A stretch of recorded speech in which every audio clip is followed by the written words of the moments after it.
1. Taiwan has enjoyed unprecedented fame this year for successful containment of the virus and a minimal impact to the economy. Some might even say this is the best opportunity for Taiwan to shine on the world stage. Suppose we are to take the Taiwan model further, what is the one thing you hope to see happen for Taiwan next year? During the counter-coronavirus effort, we have found out that the digital transformation of all the government ministries, councils, and agencies are of utmost importance. Next year, we are going to deliberate on a dedicated digital competent authority. It might take the form of a ministry or a council and so on. However, the point is that there needs to be a sustainable digital transformation strategy for the government itself.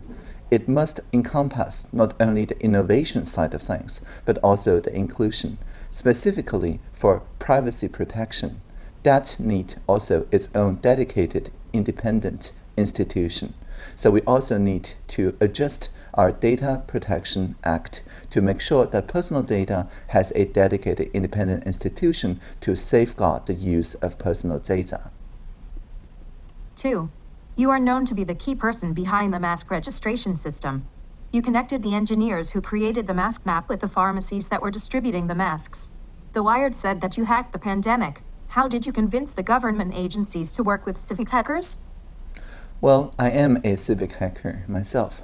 So when Howard Wu Zhangwei proposed the idea of mask availability mapping in the G0V Gov0 Slack channel, I was one of the people that contributed, along with, say, Fin Zhenqiang, Jiang Mingzong, and so on, to the discussion. So the way to convince the people to work together is very simple. It's based on the idea of reverse procurement. I simply need to demonstrate that their way, the civic hackers' way, of visualizing the mask availability is superior to whatever tables and whatever raw data that we are providing. Then we just need to make the open data timely. For the mask availability map only works because we update it at the time every 30 seconds so that people queue in line can participate in the accountability audit. That is to say, to understand that when people queuing before them swipe their national health insurance card, they can look at their phone and see exactly how many masks did they purchase, and thereby put an end to the conspiracy theories and the rumors about stockpiling and things like that.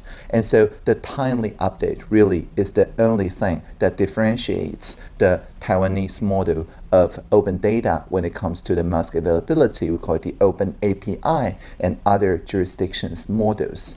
So to enable this kind of open API, the fast connection, more than 90% fiber optic between the pharmacists and the central National Health Insurance Agency's database is important.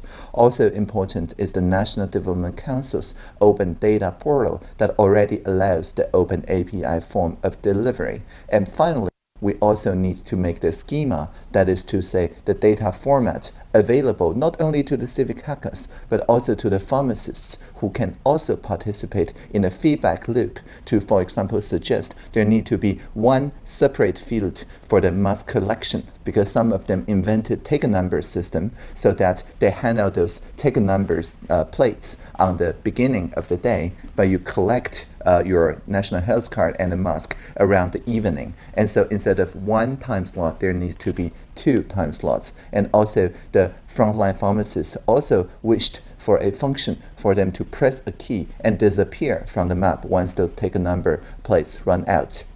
All these social innovations are enabled by us listening to the people who are closest to the front line and getting their feedback in a timely, every Thursday, roll-out fashion to make sure that it is truly co-created with the people. This with the people approach, I think, really is the key. 3. COVID-19 has the potential to become COVID-21. We are facing a prolonged battle against the pandemic. What do you think are some of the risks Taiwan could face going forward? And what are we to do about it? The main risk is people stop wearing masks and washing their hands.